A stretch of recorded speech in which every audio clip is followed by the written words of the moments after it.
Concentré sur le débat, je vous le dis, je suis là pour choquer. Si tu nous dis que Rudy Garcia, il a le niveau pour entraîner le Napoli, alors Balerdi, il a le niveau pour jouer au Real Madrid. Rodrigo, sa hype, elle a duré 2 matchs la saison dernière. Mbappé, aujourd'hui, il est plus populaire que l'équipe de France et que Didier Deschamps. Mbappé, demain, il monte au créneau. Il dit Deschamps, c'est une pompe. Il faut un changement d'entraîneur. T'es sûr que 48 heures après, Deschamps, il a sauté. Mais je sais pas con Dédé. De Laurenti pense que le mec, il dépense 1 euro, il meurt. Je suis allé me faire la compile de Zabardi. La compile a duré 2 minutes, il n'y avait pas grand chose. C'était souvent les 3 bonnes tacles qui revenaient. Je me suis dit, attends, il y a que ça dans la compile. Guardiola, meilleur coach de l'histoire. C'est même pas le meilleur coach de l'histoire du Barça. Il faut arrêter avec Payet, c'est un grand joueur. Alex Ferguson, c'est juste un Giroud qui a eu beaucoup de moyens. C'est pour ça qu'il a réussi. Pendant des années, on se faisait dérouiller à chaque gros match. Ça fait penser à Rudy Garcia. Le match, il va débuter. Les 11 sur le terrain, ils vont se caguer dessus. On va sortir les pop-corn, on va observer tout ça. On va mourir, on va tous mourir. Moi, j'y crois pas. On va se faire éliminer comme des putes. J'en suis sûr. J'ai déjà tout prévu. Le paquet de mouchoirs. Je veux pas voir ça. Si t'enlèves le championnat anglais, allemand, espagnol, italien, portugais, lituanien, la Ligue 1, c'est le meilleur championnat européen.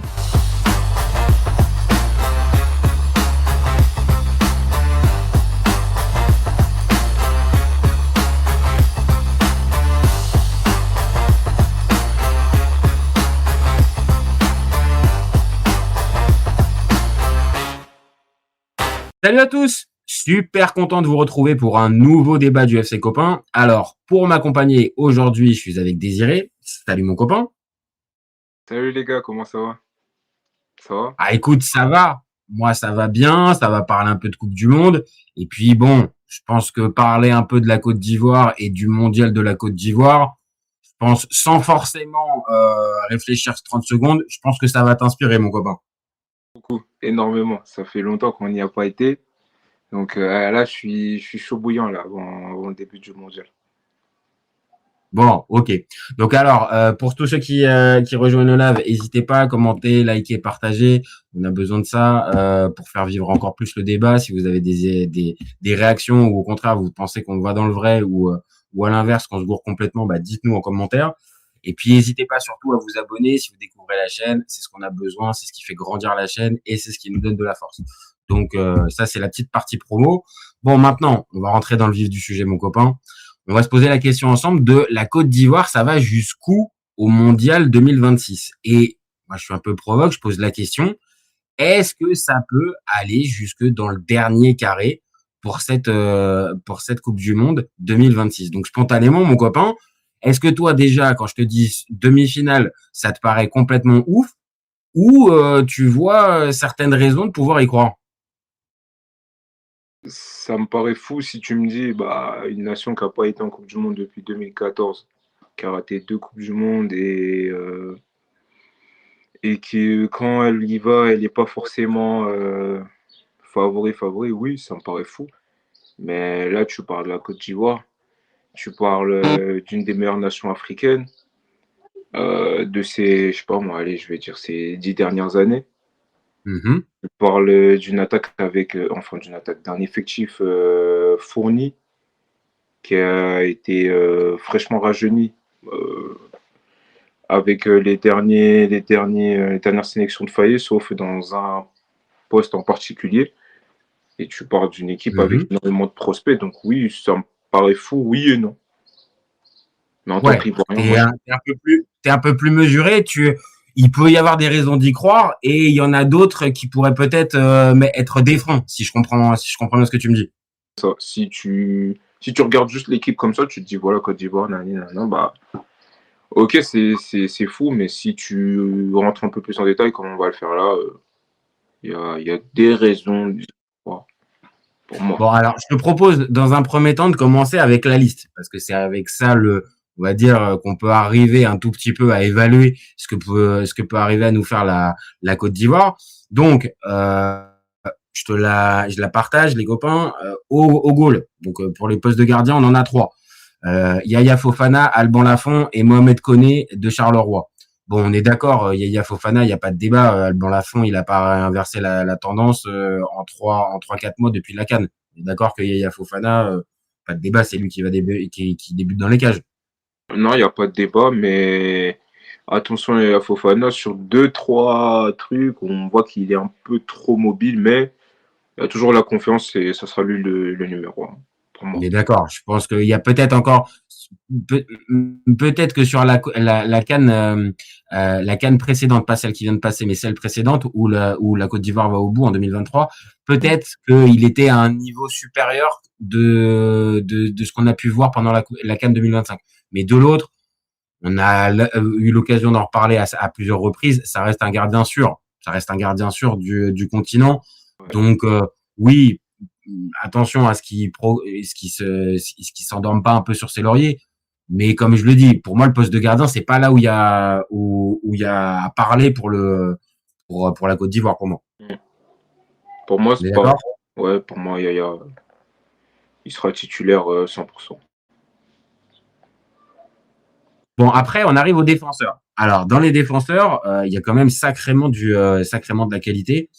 Parce que tu as Agbadou de Beşiktaş, Clément Akpa d'Auxerre, Ousmane Diomandé du Sporting, Guéladoué de Strasbourg, Ghislain Conan de Gil Vicente, Odilon Kosonou, alors moi je l'ai à Larissa, mais non, il doit y avoir un petit problème parce que là Kosonou il était pas à Larissa.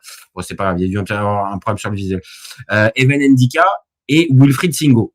Est-ce que toi, spontanément, il y a un défenseur qui on va dire, qui prend le dessus et sur lequel tu peux te dire, bah, justement, on a une référence. Est-ce que Ndika, par exemple, pourrait être ce défenseur-là central, sur lequel tu te réfères, ou tu te dis que c'est plutôt homogène et qu'il y a de la qualité partout, mais il n'y en a pas un qui dénote par rapport aux autres? Niveau défenseur central, oui, c'est le patron, Ndika. C'est celui qui mène l'équipe défensivement. Par rapport à tous les autres défenseurs centraux, que ce soit Agbadou ou Kosonou, c'est le plus stable dans ses performances avec la sélection. Kosonou, il nous a déjà...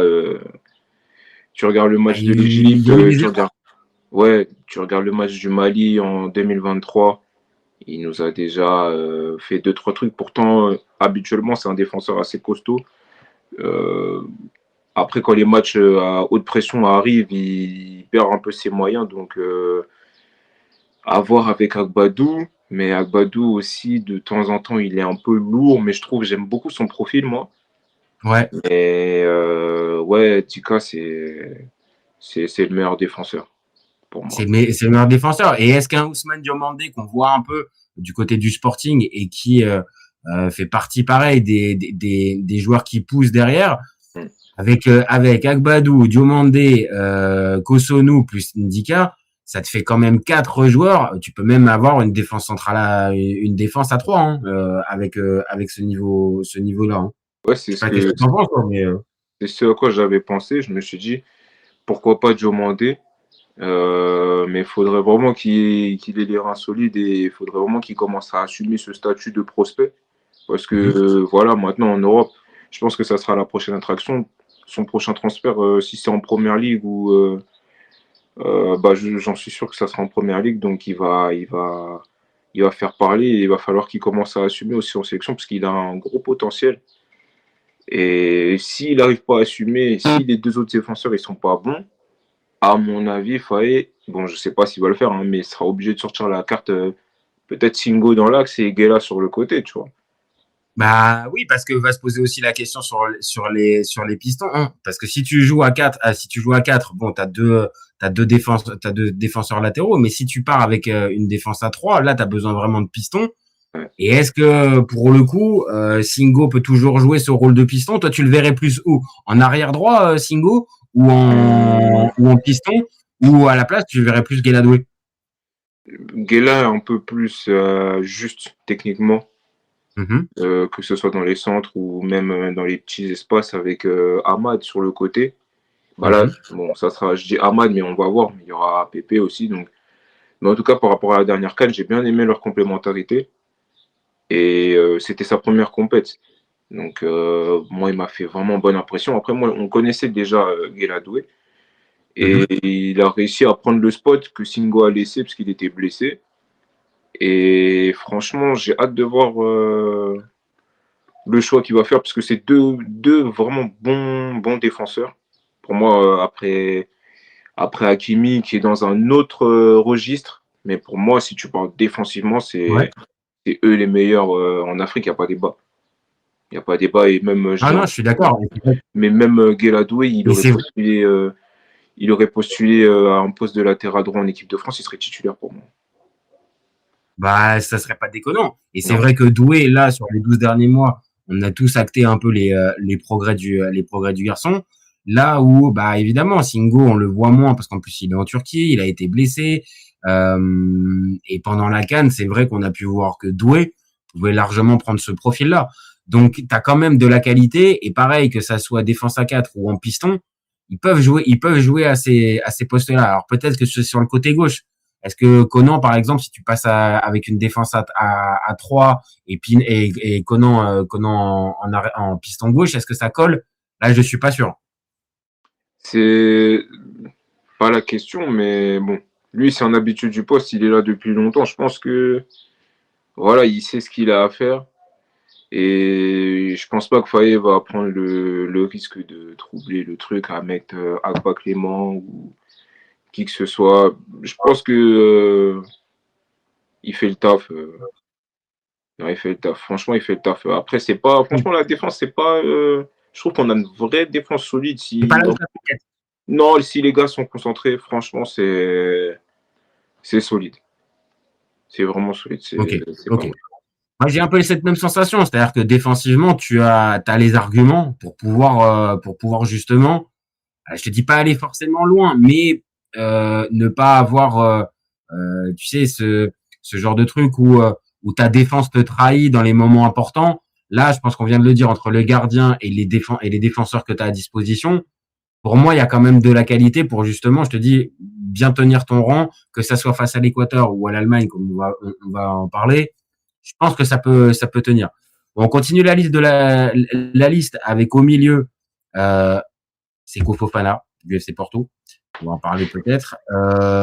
Parfait Gagon qui est à Charleroi. Le fameux Chris Toulaye qui nous a tous enchantés pendant la CAN 2025 de Trabzonspor.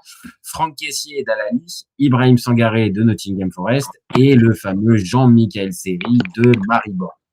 Alors, est-ce que pour toi, là, c'est du même calibre que le milieu, que la défense dont on a vanté un peu les mérites, ou là, pour toi, il y a quand même plus d'interrogations? Moi, je te le dis spontanément, à part Chris Toulaye, j'ai des vraies interrogations pour les autres gars au milieu. Si tu prends les noms, si là, tu regardes pas, tu prends les noms, comme on a dit tout à l'heure, t'as Seko Fofana, Franck Kessié, Ibrahim Sangaré, tout ça, tu te dis, ah ouais, quand même, tu vois, c'est costaud. Maintenant, tu regardes l'état de forme des gars, tu regardes la dernière compète, tu te dis, non, c'est pas possible. Tu regardes la compète qu'ils vont jouer, avec le groupe qu'ils vont faire, le groupe qu'on va avoir, tu te dis, non. Là, il y a un petit problème. Niveau physique, ça va être compliqué, à part pour Sangaré, je pense que c'est lui qui sera la garantie, parce qu'il joue en première ligue, il joue souvent, il est, on va dire, titulaire. Je pense que c'est celui qui fait la meilleure saison de tout ce qu'on a cité. Sangaré, c'est celui qui est le plus régulier sur la saison 2025-2026. Il fait une vraie bonne saison. Où là, il a gagné, je crois que la Coupe de Turquie il n'y a pas longtemps, sur d'une saison pas mal, plus sa CAN. Donc, lui qui va continuer d'engranger de l'expérience, va falloir faire attention par rapport à sa fougue. En Coupe du Monde, ça peut aller vite. Première Coupe du Monde, voilà, tu veux tout donner et tout. Faut pas commencer à prendre des cartons rouges bêtement ou des trucs comme ça. Mais moi, je lui fais confiance. Je trouve que c'est notre pépite. Et moi, je partirais sur un Kessié, Sangaré et Inao au milieu. Et après, je pense que c'est un peu vers ça que Faye va se diriger. Alors attends, je reprends 2-3 messages parce que on a eu 2-3 messages depuis tout à l'heure. On a Alain Marceau qui nous dit la Côte d'Ivoire est capable du pire comme du meilleur. Autrement dit, ça peut facilement finir au premier tour ou arriver dans le dernier carré. Donc C'est lui, ça. il est un peu plus mesuré.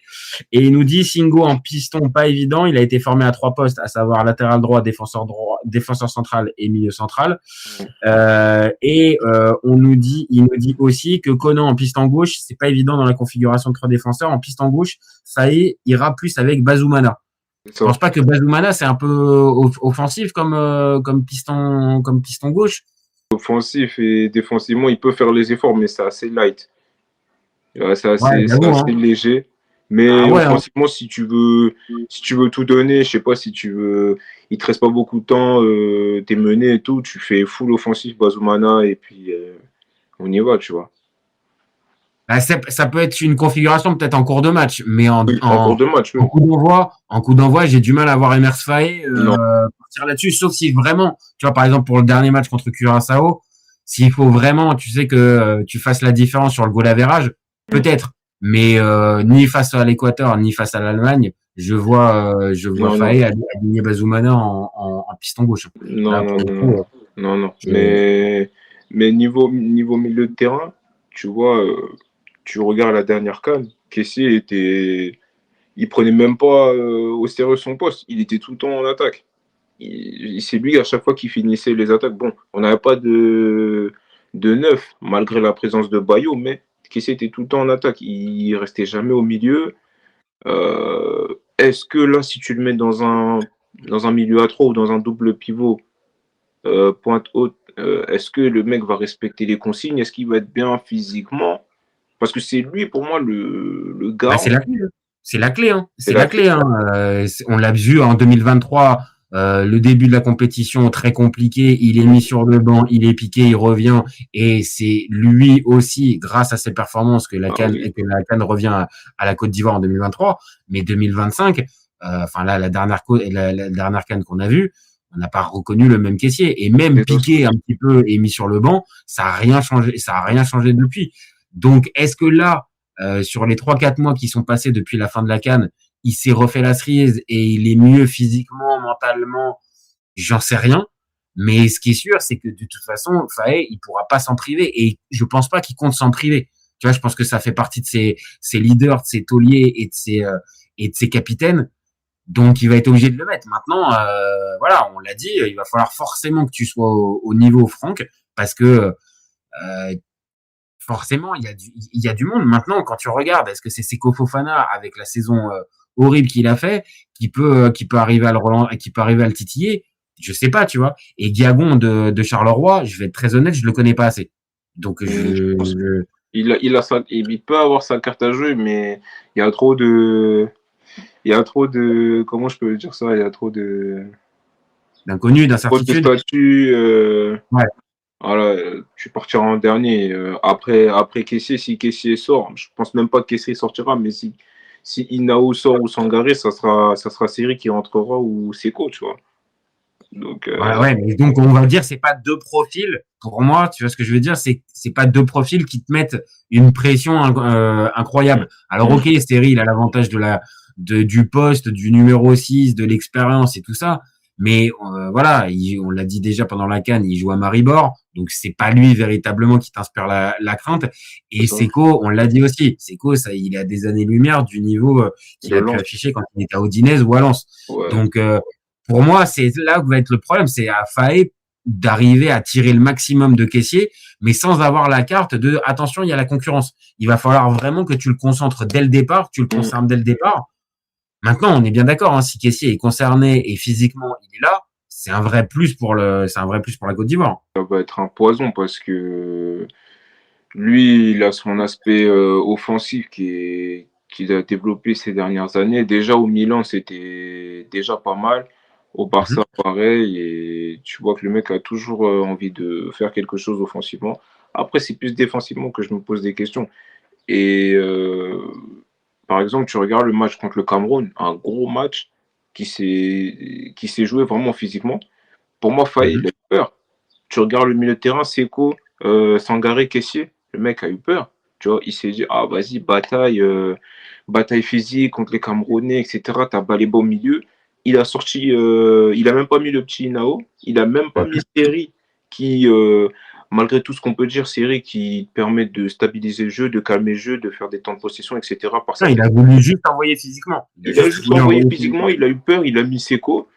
Et moi, ça m'étonnerait vraiment pas qu'il ait peur aussi du milieu de l'Équateur. Tu vois, avec les Caicedo, tu vois, avec l'impact physique et tout, qu'il ait peur et qu'il se dit, faut que je mette mes armes physiques parce qu'ils sont bien là, pour ça, ils doivent servir à quelque chose, quoi. Bah, t'en as en fait des armes, mais est-ce qu'après, t'es obligé de miser que sur le physique ou ça? Alors, il y a Alain qui nous dit Guiagon, il a fait une bonne saison, le coach lui fait confiance depuis quelques temps et c'est le seul véritable 10 dont on dispose. Donc, c'est un profil plus offensif. C'est ça. Ah, peut-être, hein. Peut-être que ça peut être lui qui peut avoir une carte à jouer. Alors, pareil, là, on vient de dire, Faye aime beaucoup le physique et aime bien avoir une équipe bien en place. Maintenant, en cours de match, peut-être aussi pareil, tu vas avoir besoin d'un gars qui mette un peu plus le pied sur le ballon. Alors, Inao peut. Moi, de ce que j'ai pu voir, Inao est en capacité. Mais maintenant, à la place où il est, sur le terrain, c'est pas lui qui peut forcément t'amener le danger dans les 30 derniers mètres. Tu vois, il va être plus bas. Donc, pour moi, le milieu de terrain, pour conclure sur le milieu, il y a quand même une différence de niveau avec ce qu'on a pu préciser avant avec la défense. Pour moi, et c'est là que va être, je pense, le point faible de cette Côte d'Ivoire-là 2026. Je sais pas si tu es d'accord, hein, mais moi, c'est là où, si je dois déterminer un point faible, pour moi, c'est le milieu. Pareil. Et on a, comme mention d'Europe, il y aurait pu avoir Yann Bo de Toulouse. Ouais. En 10, ou même on va dire ailier façon. Et il n'a pas voulu. Ça aurait pu être pas mal, mais bon, c'était un peu trop tard. Et si tu veux remettre en 10, pourquoi pas, et laisser Pépé sur la droite, tu remets Amad. Pourquoi pas en 10, histoire de... Bon, 10 vraiment offensif, hein, mais pas... Ça, vraiment, quand t'as pas le choix. Mais sinon, pour moi... Ça peut être une option. Ça peut être une option. Maintenant, on va finir la liste avec les attaquants. Et là, c'est pareil, je pense qu'il y a pas mal de choses à dire.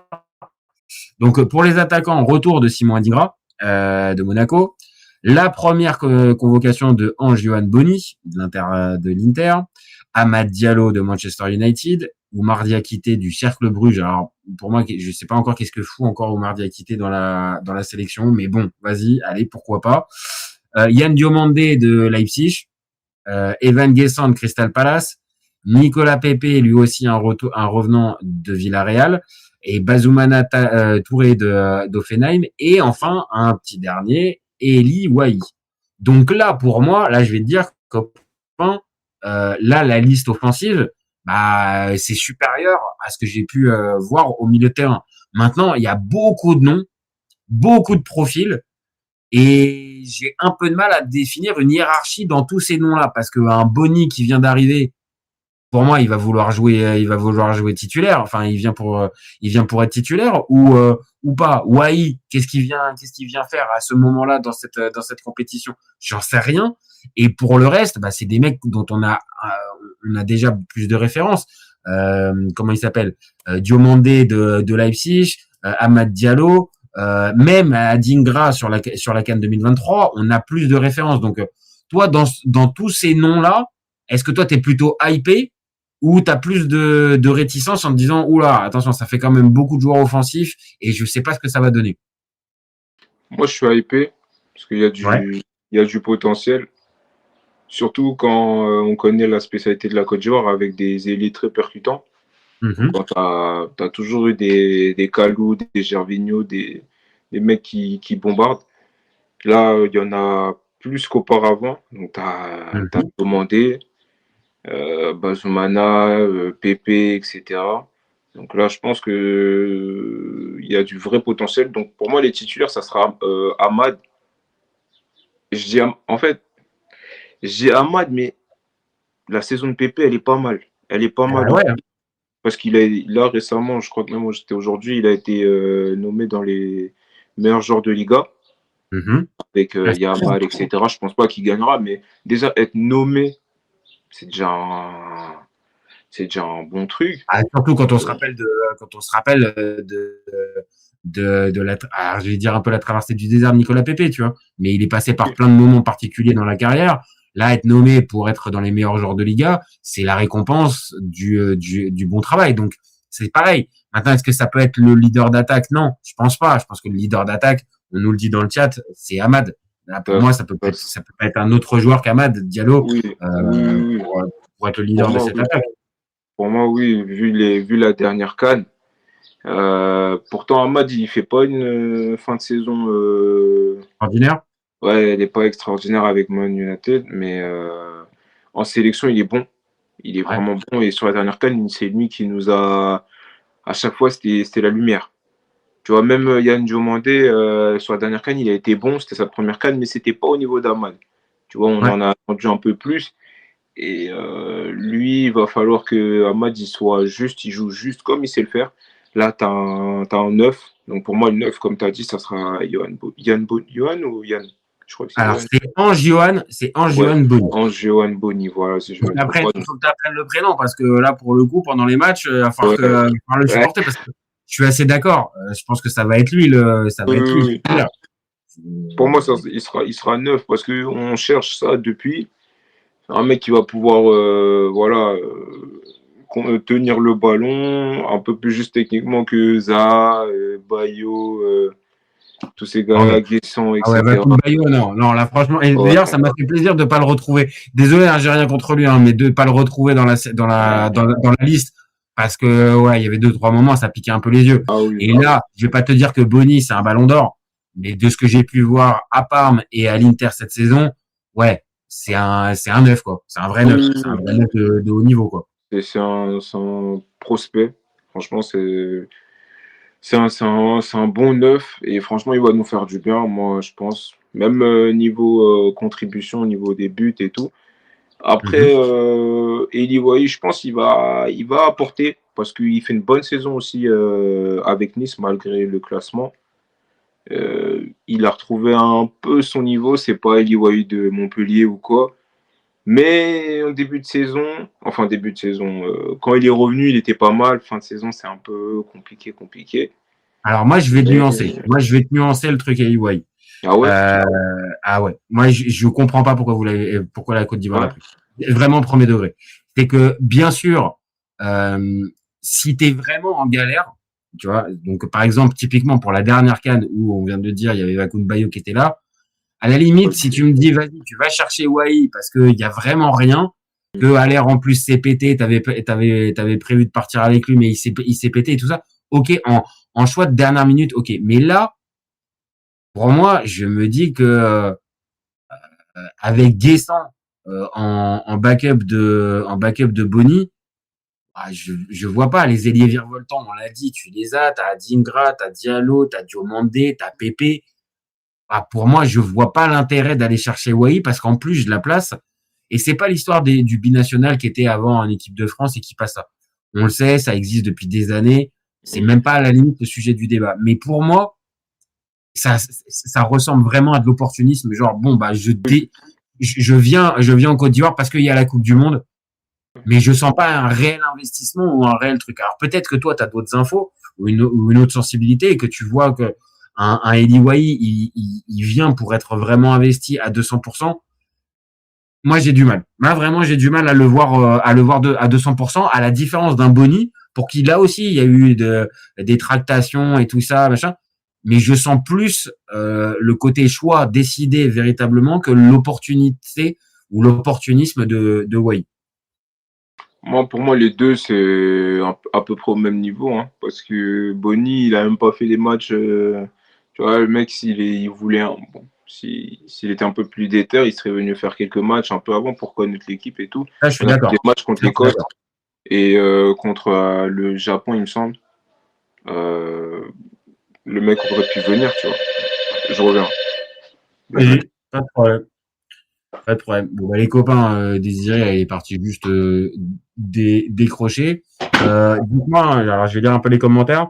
Il y a Alain Marceau qui nous dit Boni et Wahi, ce sont deux profils différents. Boni qui décroche beaucoup plus à l'aise dans un 4-4-2 comme à l'Inter et Wahi pour qui toute l'équipe doit jouer. Alors Alain Marceau, dis-nous si toi tu penses que c'est un bon choix Wahi. Moi je suis beaucoup plus partagé. Vraiment. On a Malfo qui nous dit Ahmad, c'est qui? La Côte d'Ivoire n'a pas fait venir des joueurs de Montpellier, rassurez-moi. Et il nous dit Bonny, c'est le profil de Golgot qui joue dos au but et qui fait de l'espace sur les centres pour attirer à lui le meilleur défenseur adverse. Espèce et pas espèce. Ok. Donc non, toi t'es pas trop dubitatif sur Wai. Tu penses que ça peut coller et tu disais que pour Bonny, ouais, il aurait pu se décider un peu avant quoi. Ouais, je pense. Ouais, il va respecter son rôle. Il sait qu'il va pas partir titulaire, donc je pense que c'est plus une garantie. Je préfère avoir Wai que Zaha ou Bayo. Tu vois, je préfère avoir lui. Alors après, attends, j'ai une info, mais c'est ce qu'on a l'air de dire sur le chat. Il avait déjà été appelé pour la dernière liste, Wai. Il a fait le match contre l'Écosse. Ok. Contre l'Écosse. Alors je retire ce que j'ai dit parce que je pensais que c'était juste pour la liste et c'était sa première sélection.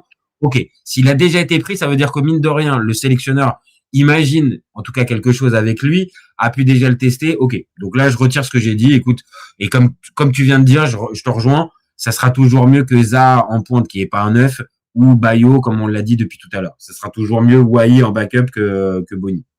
Après, t'as Marcel Godeau. Ouais. Mais il est pas dedans. Il est pas dans cette. Il est pas dans cette liste. Qui aurait pu être prétendant à la liste. Ah, est-ce qu'à la place d'un Oumar Diakité qui reste tout le temps. Après, peut-être que je suis dur, hein.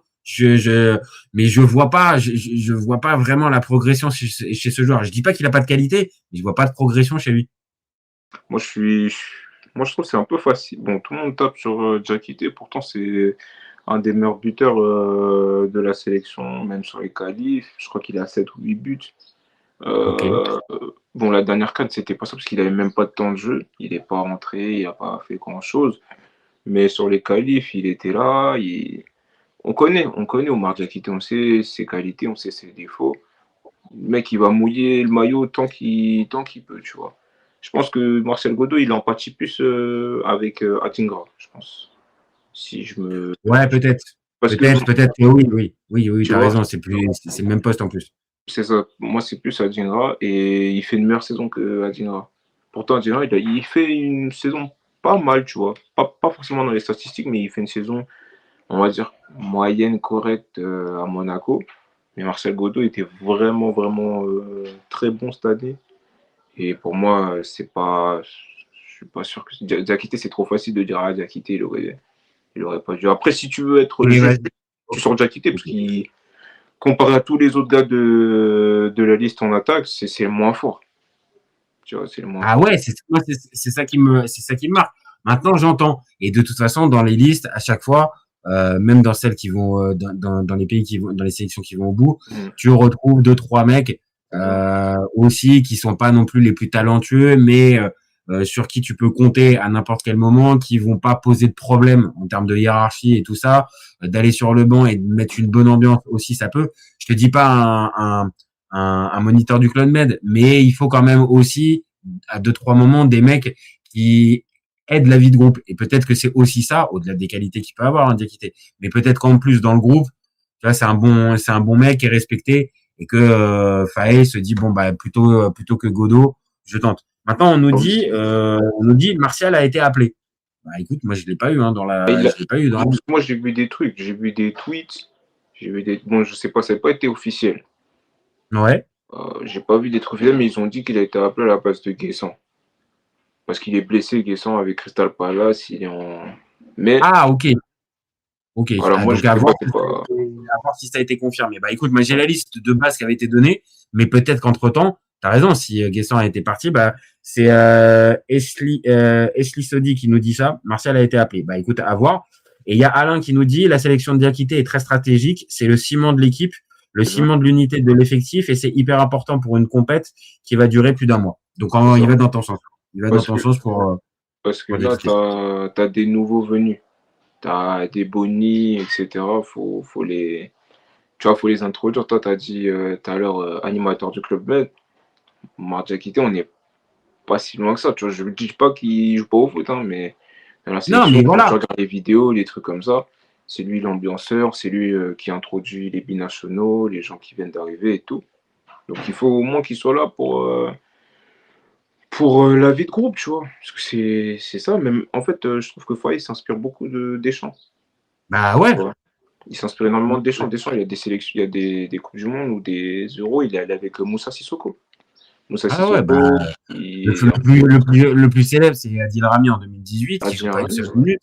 Et au final, on a compris, il était aussi garant de cette bonne ambiance, de cette bonne entente entre les joueurs. Donc c'est pour ça que je te dis, c'est pas méprisant, parce qu'en plus apparemment voilà, il sort d'une bonne saison, donc ok, ça le récompense. Mais de l'autre, voilà, je comprenais pas. Et apparemment ça se confirme, c'est JDA qui nous dit, ah merde, j'avais pas vu que Evan était blessé, mais oui, apparemment Guessant est blessé et donc Godot le remplace. Bon bah tant mieux, merci les copains, merci de nous donner les infos, mais là pour le coup c'est un coup dur parce qu'en 9, bon bah là maintenant t'as que Bonny et Wai en fait. C'est deux profils différents, franchement. Deux profils différents, ouais, c'est ça. Ouais, moi je préfère ça que bon, voilà. Guessant, j'ai jamais trouvé fou en sélection. Pourtant à Nice j'aimais beaucoup. Je pensais qu'il allait faire des dégâts, mais en sélection, c'est mieux quand même à Crystal Palace. C'est quand même mieux à Crystal Palace qu'à Aston Villa. Ouais, un peu mieux, mais là, je préfère avoir Martial qui va. Bah écoute, après on nous confirme, elle n'est pas encore venue de manière officielle dans le classement. Ça fait partie des trucs dans les tuyaux, mais c'est pas confirmé de manière officielle. Donc pour l'instant, c'est pour ça que Guessant est encore annoncé, mais il y a de fortes chances pour qu'il soit peut-être forfait, et donc ça serait Godot qui le remplace à ce moment-là. Bon, on a fini cette liste. Donc juste là comme ça, on est quand même assez optimiste parce qu'il y a quand même pas mal de joueurs avec du talent. On l'a dit, et dans tous les secteurs de jeu en fait, hein, mine de rien. Oui. Peu importe ce qu'on dit sur le milieu, mais il y a du talent. Si tu regardes les joueurs, tu as des joueurs talentueux. C'est une vraie équipe. Franchement, je pèse mes mots, c'est pas parce que je suis rien, mais c'est une bonne équipe qui a sa carte à jouer et va pas falloir la sous-estimer. Il faut qu'elle aussi, elle croit en elle, tu vois. Bah oui, parce que là, par exemple, tu vois, je vais partager en revenant 2 minutes comment ils se sont qualifiés, les Ivoiriens sur le parcours de qualif. Bon, le parcours de qualif, alors ok, t'es pas dans le groupe le plus compliqué qui soit avec le Gabon, la Gambie, le Kenya, le Burundi et les Seychelles. Mais bon, tu te qualifies avec 8 victoires, 2 matchs nuls, 0 but encaissé.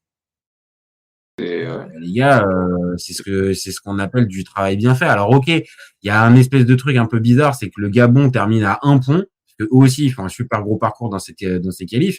Mais bon, ça a été géré de super belle manière. Et ok, on peut se dire qu'il y a le 0-0 au Gabon en phase de qualif, mais tu les bats à domicile. Alors pour moi, on peut dire ce qu'on veut, mais ok, les qualifications maintenant, elles sont plus simples pour les sélections africaines. N'empêche que la Côte d'Ivoire est pas tombée une demi-seconde dans le piège et ils ont fait le boulot ultra sérieusement. Ah oui, franchement, ça c'est ce qui me plaît, c'est qu'ils ont pas négligé, ils se sont pas dit voilà, on est champion d'Afrique, on va gérer, etc. Ils ont mis les scores qu'il fallait mettre. Contre le Gabon, ils ont fait les matchs qu'il fallait faire. Match aller, je crois qu'on gagne 1-0, but de Seko. Une très belle frappe. Et match retour 0-0. Bon, c'était compliqué parce que bon, il y avait des occasions pour les Gabonais, etc. Mais bon, c'est un match de foot et voilà. Nous, l'essentiel qu'on y soit, tu vois, et le fait d'avoir encaissé 0 but, tu vois, c'est un boost pour la confiance, tu vois. Malgré la qualité des équipes, 0 but, c'est une petite perf. Ah ouais, tu fais 10 matchs, t'en prends 0, tu vois, c'est quand même un truc qui est renvoyé. Alors ok, Burundi et Seychelles, c'est loin d'être, je te dis, des grosses nations africaines, mais il n'empêche que tu as fait le boulot. Donc déjà, rien que sur ça, voilà, la Côte d'Ivoire a quand même un minimum de socle de confiance. Après, on en a largement parlé pendant la CAN, mais il y a des choses positives qui sont passées pendant la CAN. Ok, ça s'arrête en quart de finale. Maintenant, le match contre l'Égypte, on peut le refaire 100 fois. Je suis pas sûr qu'on aurait toujours le même résultat. Ça se joue à pas grand chose sur ce match-là, Mais la CAN dans l'ensemble, et on avait fait le débat ensemble de la CAN 2025 de la Côte d'Ivoire, pour moi, elle est pas mauvaise. Maintenant, il y a des choses à corriger, à améliorer et tout ça, ce qui peut être déjà le cas avec la liste qu'on a pu voir. Mais il y avait déjà aussi des choses positives. Et après, si tu regardes encore un tout petit peu plus loin, tu as aussi la CAN 2023 sur lequel tu peux aussi t'appuyer. Donc, en termes de références récentes, ouais, la Côte d'Ivoire se berce pas d'illusions. Elle a quand même des solides références pour espérer faire un beau parcours au mondial. Oui, t'as des références. Bon, tu croises l'Égypte comme d'habitude en compétition officielle et ils te battent. Bon, moi, au fond de moi, je pense que si on n'avait pas croisé l'Égypte, on aurait croisé le Sénégal. Pour moi, on les aurait pas tués, peu importe la forme du Sénégal. Et ouais, tu aurais pu faire quelque chose, mais déjà, quart de finale, pour les dernières équipes qui ont gagné la CAN, quart de finale, c'est un step au-dessus, parce que soit ça sortait en poule, ou soit ça sortait en huitième. Donc, ouais, il y a des certitudes. Après, franchement, la Côte d'Ivoire, c'est surtout une question de stabilité dans ses parcours. Faut qu'elle soit stable, faut qu'elle enchaîne les quarts, les demi, les finales, etc. pour être bien considérée, tu vois. Encore plus que ce qu'elle l'est déjà. Tu vois, comme le Nigeria qui enchaîne souvent les demi, faut que la Côte d'Ivoire, ils enchaînent à la CAN. Et pas faire des finales, tu gagnes et après tu repars en demi ou tu repars en huitième, des trucs comme ça. Ah, c'est là où tu marques un peu plus les esprits. Et pour aller dans ton sens, il y a JDA qui nous dit la Côte d'Ivoire, je trouve ça encore plus fort que le Sénégal perso. Oui. Donc tu vois, ça va dans le sens là, c'est-à-dire que il y aurait pu avoir ce fameux Côte d'Ivoire-Sénégal en demi-finale et bien malin celui qui pouvait arriver à trouver le vainqueur et ça c'est pas du tout déconnant d'entendre que la Côte d'Ivoire aurait pu battre ce Sénégal-là. Ça serait joué à pas grand-chose parce que pour moi c'est des niveaux qui sont assez similaires mais extrêmement compétitifs. Donc pour moi évidemment les références je te dis récentes, t'as quand même un socle, je dis pas de confiance absolue mais t'as un socle de référence pour lequel la Côte d'Ivoire elle doit se baser. Maintenant comme t'as dit, il faut peut-être un peu plus de récurrence en fait et être moins sur peut-être comme t'as dit une victoire, un quart de finale, après on se requalifie mais pas forcément aller au bout. Il faut être plus dominant en fait. Il faut que la Côte d'Ivoire soit plus dominante sur la phase continentale. Parce que t'as les moyens. Là, franchement. Pourquoi on a l'espérance et la foi en cette compétition-là? Les gens ils disent ouais, demi-finale, etc. Ok, tu peux rigoler, mais pourquoi on se dit qu'on peut faire un parcours? Parce qu'on a l'effectif pour. Il y a des joueurs pour qui on se dit ah, on peut faire un truc. Et des joueurs en qui on croit. Parce que tu vois, tu as Yann Diomandé, la saison qu'il fait, elle est très, très, très bonne. Pour son âge, pour le championnat dans lequel il est, pour l'équipe dans laquelle il joue, elle est vraiment bonne sa saison. Et on se dit, ces mecs-là, Yann Diomandé, Ahmad, les Evan Djika, les Guelado, etc., ils peuvent nous emmener quelque part. Ça fait un moment. Depuis, je sais pas moi, depuis même la génération, tu vois, celle qui gagne en 2015, on est sur la fin de la génération, tu sais, 2006, 2000. Ouais, la génération dorée, là. La génération dorée, c'est la fin. Donc, depuis, 2012, 2013, tu vois. Et ce qui appuie en plus dans ton sens, ce côté manque de récurrence, peut-être dans les performances, on va dire avec régularité, bah, c'est quand tu regardes le classement FIFA. Alors, ok, ça peut être considéré comme un détail, mais c'est aussi un moyen aussi de voir un peu la place qu'a la Côte d'Ivoire dans le paysage international. Donc, ils sont 34e. Donc, c'est pas déconnant. Tu vois, c'est pas déconnant. Mais pour moi, ça devrait titiller beaucoup plus le top 10, le top 15. Et ça devrait être plus haut. Alors après, comme on le dit aussi, il y a plein de paramètres qui rentrent en ligne de compte. On verra à la fin de la prochaine Coupe du Monde où sera classée la Côte d'Ivoire à ce moment-là. Mais de me dire que devant, t'as Panama, t'as l'Ukraine, t'as la Norvège qui avait pas fait une Coupe du Monde depuis 1998, t'as le Canada ou l'Égypte, ouais, je me dis qu'à un endroit, voilà, tu vois, la Côte d'Ivoire, ça doit être normalement au-dessus et ça doit être acté aussi par des performances plus régulières. Même si on l'a dit, le groupe de qualif, il est bon. Ouais, pour moi, je te dis, ça doit viser le top 10, top 15, la Côte d'Ivoire, pas se retrouver 34e du classement. Hein. C'est ça. Je crois que notre plus haut classement, c'était dans les années 2012-2013, c'était 11-12e, pas très loin même du top 10. C'était vraiment, ouais, c'était pas mal. Mais là, de toute façon, là, tu vas les croiser, hein, les équipes. Hein. On va parler de la phase de poule, mais... Ah bah, on va y aller tout de suite. Hein. On va y aller tout de suite. Le premier match, donc je le partage. Je partage le calendrier et le groupe de la Côte d'Ivoire. Donc, premier match, 15 juin à 1h du matin à Philadelphia contre l'Équateur. Sacré morceau.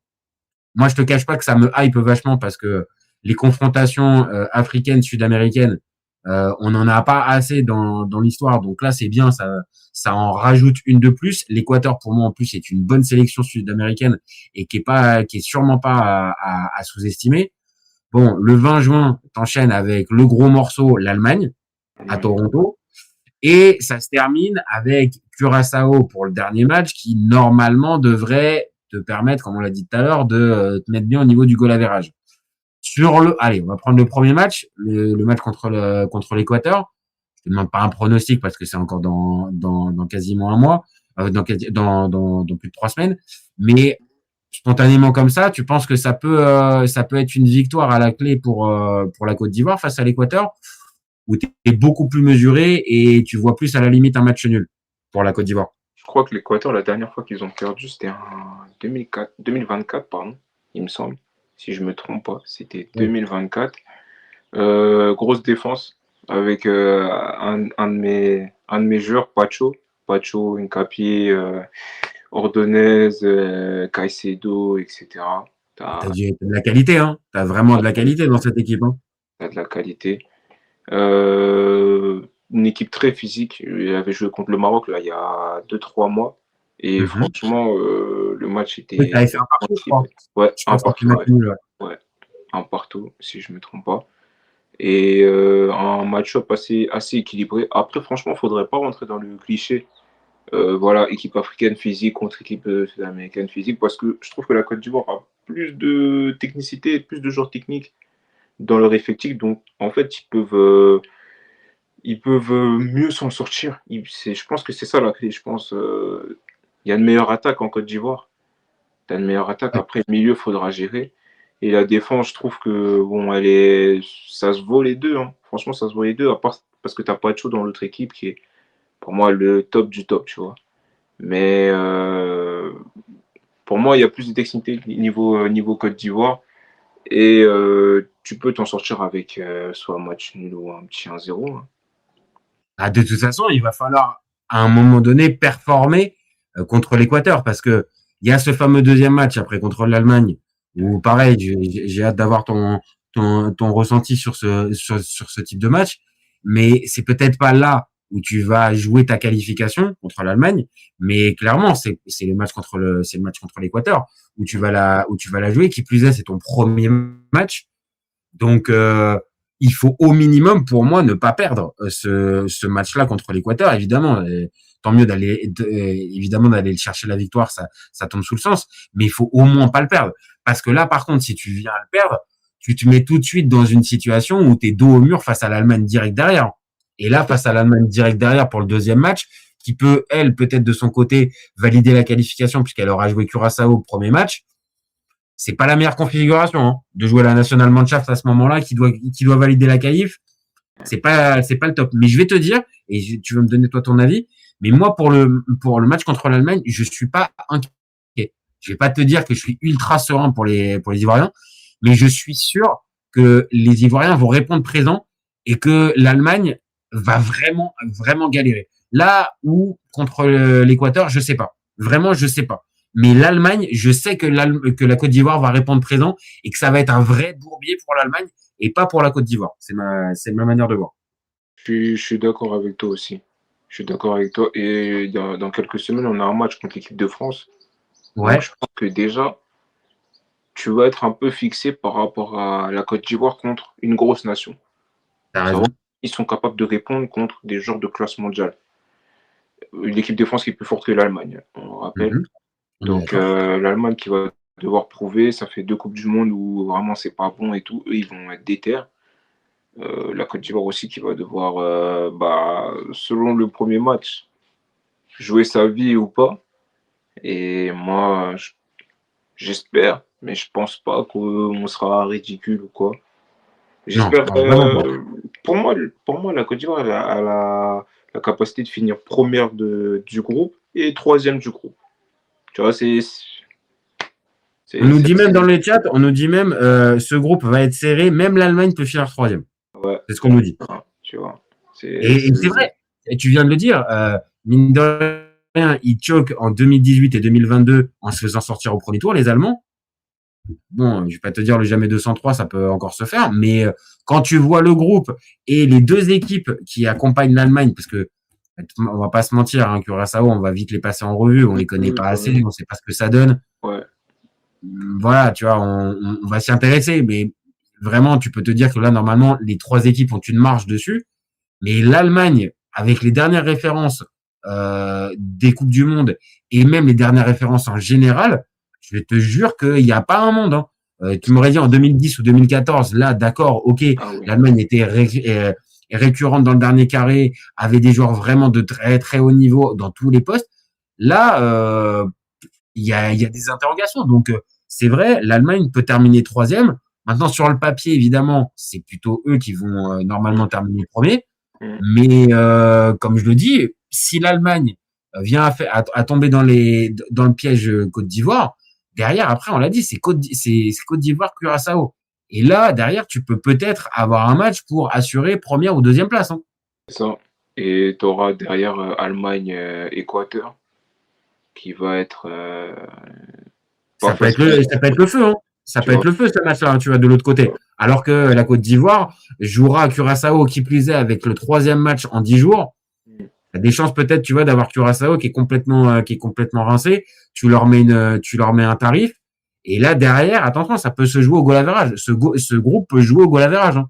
C'est ça. Et tu sors du groupe, première du groupe ou deuxième du groupe, tu tombes sur le groupe de l'équipe de France. Et le groupe de l'équipe de France, exactement. France, Sénégal, etc. Franchement, tu tombes sur l'équipe de France en huitième de finale, moi, franchement, ça serait un de mes matchs préférés. Tu vois, j'aimerais, tu vois, qu'ils tombent contre l'équipe de France. Pas parce que, voilà, je sais pas quoi, mais j'aime beaucoup l'équipe de France aussi, tu vois. J'aimerais. Et après, quand on est binational, forcément, tu vois, il y a une résonance un peu particulière pour ce type de match-là. Et puis pourquoi j'aimerais tomber contre l'équipe de France? Parce que là, l'équipe de France, en fait, elle me fait peur, mais dans le mauvais sens pour elle. Oui, parce que beaucoup de talent, beaucoup de potentiel offensif, on les voit aller très loin. Certains voient même qu'ils vont aller carrément la gagner déjà directement. Enfin, oui. Ça me fait peur pour eux parce que je trouve qu'on les voit beaux. Comme, tu vois, comme en 2002. Avec le meilleur attaquant de la Bundes, le meilleur attaquant Ligue 1, nanani. Ils arrivent tous en pétard et tu sors contre le Sénégal. Tu vois, en huitième. Je crois en huitième, hein. Même pas, ça passe même pas. Phase de poule, pardon. Même pas, tu perds contre le Sénégal. Après, il y a eu la blessure de Zidane. Donc, si on transpose vraiment, ça a été vraiment aussi le vrai détonateur. C'est-à-dire, et puis, pour m'en rappeler vraiment très très bien, cette Coupe du Monde, la France, elle n'est pas chanceuse. Vraiment, elle tape les poteaux. Les scénarios de match, c'est vraiment pas cool. Mais comme tu l'as dit, c'est-à-dire qu'on les attend vraiment très beaux, très très haut, et au final, ça tient pas.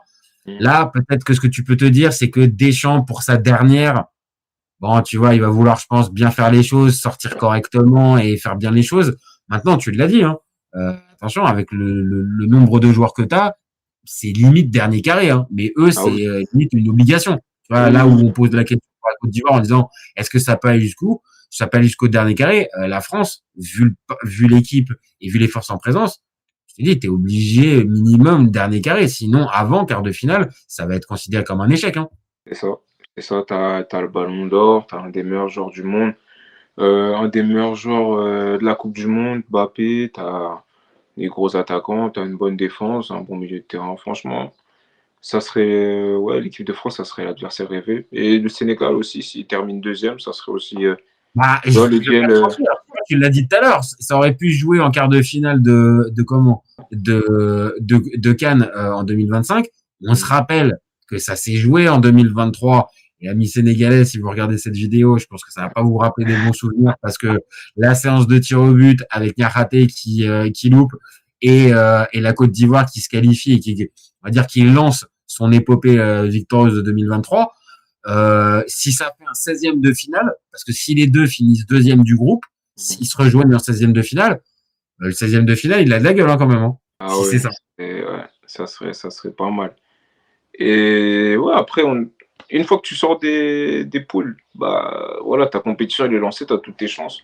Peu importe qui se dresse devant toi, bon, même s'il est plus fort ou s'il est à ton niveau, c'est comme la Ligue des Champions. Hein. Si tu es là, c'est que tu mérites. Donc, voilà. Ah oui. Et est-ce qu'après, si par exemple, tu vois, tu viens te retrouver deuxième et tu sors le Sénégal. Est-ce que derrière, t'es pas porté par quelque chose, tu sais, un espèce de sentiment de confiance, un truc de, bah en fait, les gars, on vaut vraiment quelque chose, c'est-à-dire une vraie prise de conscience du groupe.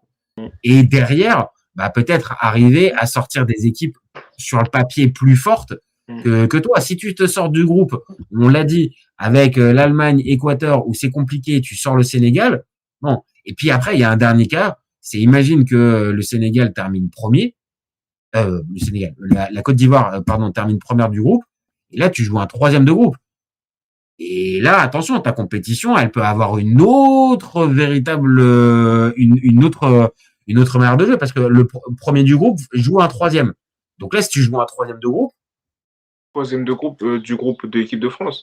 Non, on ne sait pas, parce que là, pour le coup, c'est impossible d'arriver à savoir. Il y a 5 groupes qui sont concernés. Donc, pour arriver à te dire les équipes en question, je peux pas te les dire. Par contre, je peux juste te dire que si tu finis premier, tu joues un troisième de groupe.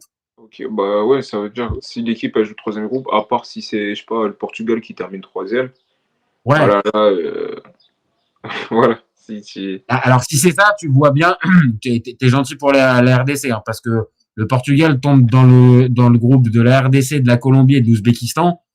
Donc ça veut dire que tu vois les Congolais qui finiraient plus haut que le Portugal. Bakambu. Allez, ouais, on sait jamais. Voilà, mais t'as raison.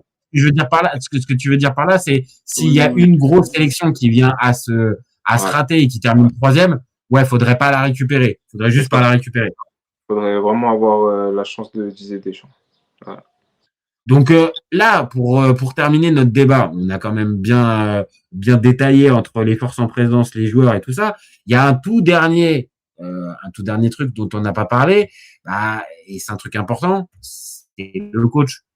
Est-ce que tu penses que Emers Faé, c'est justement le sélectionneur qu'il faut pour arriver à mener ce type de mission, c'est-à-dire arriver à mener la Côte d'Ivoire en quart, voire demi-finale si ça tourne bien. Est-ce que tu penses qu'Emers Faé, c'est avec lui que tu peux arriver à tenir cet objectif-là? En fait, c'est dur. C'est dur de dire ça parce que je doute de lui, tu vois. Je doute de lui, mais je sens qu'il peut me faire taire. Je doute de lui, pourquoi? Parce que, je sais pas, il y a un petit... Je sais pas, j'ai l'impression qu'il commence à avoir un peu de l'arrogance dans ses choix tactiques, dans ses sélections. Voilà. Pourquoi tu continues à prendre encore des mecs qui sont cramés physiquement? Pourquoi tu continues à prendre des mecs qui ont plus de dents de jeu en club? Pourtant, tu pars de mérite. Pourtant, la première décision que tu fais quand tu arrives, tu casses le milieu qui ne fonctionnait pas. Seko, Sangaré et Kessié. Tu le casses, tu mets Kessié sur le banc, tu renouvelles et tout. Donc, normalement, nous, on s'est dit, voilà, c'est un coach qui va venir, qui va casser les codes, etc. Il n'y aura plus de trucs comme chez nous. On aime bien appeler les anciens, les trucs et tout. En fait, il nous repart dans le même truc. C'est ce que j'allais te dire. Donc, voilà, c'est encore les trucs de la fédération, les statuts, etc. Donc, voilà, moi, c'est plus pour ça que je doute. Après, lui, il faut qu'il... Je trouvais qu'en 2023, il arrivait bien à lire les... Ouais. Les scénarios de match. Même dans son coaching. Même dans son coaching, il était très bon. Son coaching, il était assez bon. C'est comme ça qu'on gagne la CAN parce que tu regardes la demi-finale, le quart de finale contre le Mali, tu fais Ouais. rentrer Adingra, je crois que c'est qui rentre, je sais pas si c'est Diakité ou quoi. Les mecs sont impliqués sur les 2 derniers buts. Ouais, c'est les signes que en tout cas, il avait la bonne distance sur le groupe, la bonne main sur le groupe, Voilà. et il arrivait à voir, comme je te dis, les scénarios de match. Là où, en 2025, bah oui, force est de constater pendant la CAN, et forcément le match contre l'Égypte, t'es obligé de te dire, est-ce que t'as pas mis trop de temps, Emers, à justement faire tes changements? Je me rappelle de changements qui interviennent vraiment sur la fin, sur le tard. Là où tu sais très bien en plus que l'Égypte, de toute façon, elle va te proposer ce qu'on a l'habitude d'avoir, et encore plus une Égypte, quand elle mène, elle va jamais véritablement aller plus loin que le milieu de terrain. Donc, ça manquait peut-être un peu de courage offensif. Maintenant, oui, il a quand même cette CAN 2023 pour lui. La campagne de qualif, on l'a dit aussi. Là, les derniers matchs, c'est positif aussi. Bon, de toute façon, c'est son moment. Là, on va être très très clair. Là, c'est maintenant qu'il doit performer. Hein. Parce que là, s'il y a élimination au premier tour, je pense qu'on va être d'accord. Emers Faé, ça sera pour lui. Il va dégager. Mais moi, je pense que ça, c'est le genre de coach où, voilà, en fait, t'as tellement de talent dans l'équipe qu'en fait, c'est les mecs qui vont te sauver. Moi, je pense que si les mecs, ils se décident et qui jouent leur compète et tout à fond, parce qu'il y a des mecs qui ont des trucs à prouver. Tu vois, Yohan Boni qui vient, il a des trucs à prouver, il veut prendre une place de titulaire aussi à l'Inter. Je pense que voilà, ça va lui ouvrir des portes. Ahmad, Diomandé, etc. pour les transferts, pour les trucs futurs et tout. Evan Djika, tous les mecs là, ils ont des trucs à jouer. Inao, etc. Donc, si malgré le coaching dégueulasse de Emers Faé, si ces mecs-là, ils décident de te sauver, malgré le coaching dégueulasse, on n'aura pas le choix. Mais il va être sauvé sûrement par les joueurs. Moi, je pense que et c'est ça qui va faire que il va rester. Et c'est ça qui m'énerve en fait. C'est ça qui m'énerve, c'est qu'il va rester à cause des joueurs, parce qu'ils vont le sauver. Ils vont le sauver. C'est ça qui m'énerve en fait. Je sais que les mecs ils ont trop de trucs à après, c'est ça aussi, c'est-à-dire que il y a d'un côté les intérêts perso et les intérêts collectifs. Maintenant, là, dans une compétition comme ça, hormis si tu as vraiment, tu sais, une vraie cassure avec le sélectionneur, tu donnes tout là. Tu donnes tout parce que c'est une Coupe du Monde, parce que l'opportunité pour certains d'en rejouer une, c'est pas sûr, et que évidemment, si tu peux compter sur une implication à 200% de tes joueurs, bah, Emers Faé, c'est lui qui va aussi en récolter les fruits aussi. Maintenant, je pense que c'est du donnant-donnant, c'est-à-dire que c'est à lui aussi, il faut pas lui enlever non plus les mérites sur la manière de tenir un groupe. On a un groupe qui, ok, en 2025, à la CAN, ça s'arrête en quart de finale, mais je l'ai dit tout à l'heure, t'as pas la sensation qu'il a fait de dinguerie, t'as pas la sensation qu'il ait fait d'erreurs de grossières erreurs. Maintenant, après, qu'on soit pas d'accord avec ses choix, sa liste, sa vision du jeu, pas de problème. Mais sur le papier, bon, se faire sortir par l'Égypte en quart de finale, tu peux pas lui dire. Et vu qu'en plus, on l'a dit, il s'est qualifié haut la main pour le mondial, t'es obligé de lui faire confiance. Mais j'entends ce que tu veux dire. Il y a des chances que ça soit encore les cadres qui le sauvent. Parce qu'en gros, toi, tu voudrais que ça s'arrête après 2026. Ils finissent la Coupe du Monde et on passe à autre chose. Moi, je le sens, il est limité dans le truc. Je le sens qu'il est limité. Je veux pas continuer avec quelqu'un qui est limité, tu vois. Mais après, ça sera son coaching à lui, parce que si c'est les cadres qui le sauvent, les mecs qu'on a critiqués, qu'il a pris, des séries, des Diakité, parce que Diakité, on peut dire tout ce qu'on veut, c'est un cadre. Tu vois, il est là depuis. Oui. On peut dire ce qu'on veut, mais oui, je te confirme. Voilà. Diakité, les séries, les mecs comme ça, là, les caissiers qu'on critique et tout, si c'est eux qui le sauvent, on va dire bah bravo Faye. Tu vois. Mais voilà, ça sera pas du coaching, ça sera plus enfin quelque part aussi, mais franchement j'espère. En fait, oui, c'est entre les deux. En fait. C'est entre le coaching et en même temps c'est la situation qui veut que bah voilà, ça, mes joueurs phares, bon bah ils vont me sauver. Tu sais, des gens à plein de reprises, c'est comme ça qu'il a pu être sauvé par justement les individualités qui te sauvent, alors que ce que tu proposes toi et ta méthode fait que bon, on a peut-être un peu fait le tour. Et pour Deschamps, c'est encore pire. C'est 14 ans qu'il est à la tête de l'équipe de France, donc c'est énorme. Non. Maintenant, voilà, moi je pense aussi que Faé, De toute façon, tu pouvais pas faire autrement que de lui laisser là la Coupe du Monde 2026. Il va au bout de chemin. Par contre, oui, sauf si vraiment la Côte d'Ivoire, comme on l'a dit tout à l'heure, une perspective haute, ça atteint le dernier carré. Peut-être que t'as fait le tour de la question et que peut-être après faut changer d'entraîneur avec une palette peut-être tactique un peu plus élevée. Parce que on le dit aussi, hein, et c'est pas de sa faute non plus. C'est un jeune entraîneur. Hein. Ça reste encore un jeune entraîneur, Emerse Faé. Hein. Ça fait pas si longtemps que ça il a passé les diplômes. Ça fait pas 25 ans qu'il est sur les bancs. Donc, faut peut-être aussi lui laisser un peu de temps pour avoir un peu plus d'expérience. Mais j'entends que t'es pas non plus ultra fan. On a Chris aussi qui intervient souvent sur la chaîne. Il est pas non plus ultra fan de Emerse Faé. Je crois que c'est un peu indéniable. Et je crois qu'au pays, j'ai pas l'impression non plus qu'il soit soutenu par toute l'intégralité de tous les 100% des Ivoiriens. Ouais, parce qu'en fait, quand il fait ses choix, en fait, il nous justifie ça comme bah oui, c'est mes choix, je fais ce que je veux. Genre, j'ai aucun compte à rendre. Alors que, excuse-moi, moi je suis pas sélectionneur, mais quand même, tu vois, tu as des comptes à rendre à la nation, nous on te regarde. Voilà, tu dois nous dire pourquoi tu prends Omar Diakité, parce que bon, voilà. Ah oui.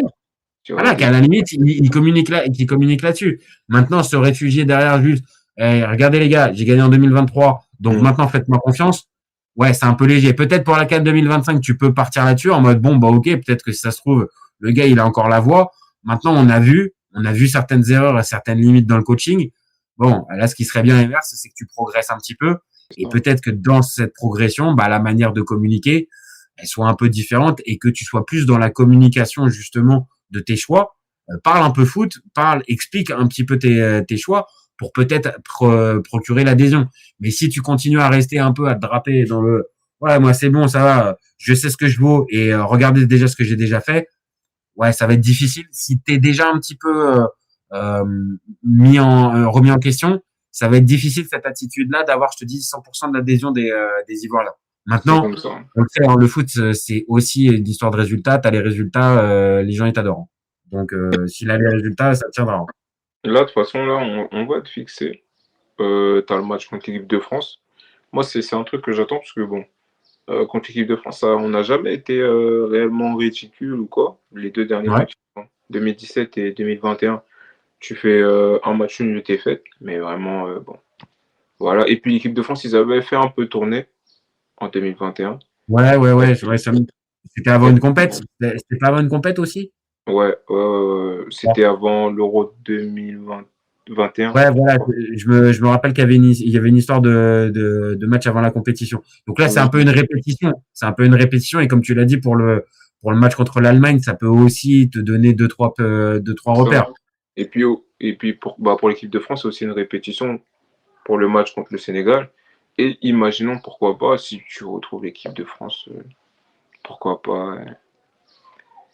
De toute façon, moi j'ai dit, moi c'est demi. Je sais, mon vainqueur, bon, voilà, moi j'aimerais que la Côte d'Ivoire gagne. Bon, je sais pas. J'aurais jamais dit ça il y a 10 ans, tu vois. Mais là aujourd'hui, bon, c'est pas déconnant. Attends, ce que je veux dire par là, c'était qu'en 2026, c'est beaucoup moins déconnant, comme tu le dis, qu'il y a 10 ans. Oui. Où peut-être t'as un creux peut-être générationnel et là j'aurais tendance à te dire écoute mon copain ça me ferait plaisir pour toi mais il y a quand même pas beaucoup de chance. Maintenant on l'a dit il y a quand même beaucoup d'arguments qui plaident pour une compétitivité de la Côte d'Ivoire, des références et pas des références que tu sors des livres d'histoire ou tout ça, des trucs qui sont récents sur lesquels tu peux te baser. Après, on le sait aussi, hein, le Maroc en 2022, personne ne les voit faire demi-finale de la Coupe du Monde au début de la compétition, hein, et ils vont jusqu'en demi en sortant l'Espagne et le Portugal. Donc, tu peux avoir des scénarios de match qui sont en ta faveur, mais penser que la Côte d'Ivoire puisse faire le dernier carré, pour moi, il y a plein de sélections qui peuvent être dans cette même ambition-là. Donc, la Côte d'Ivoire, pour moi, en fait partie.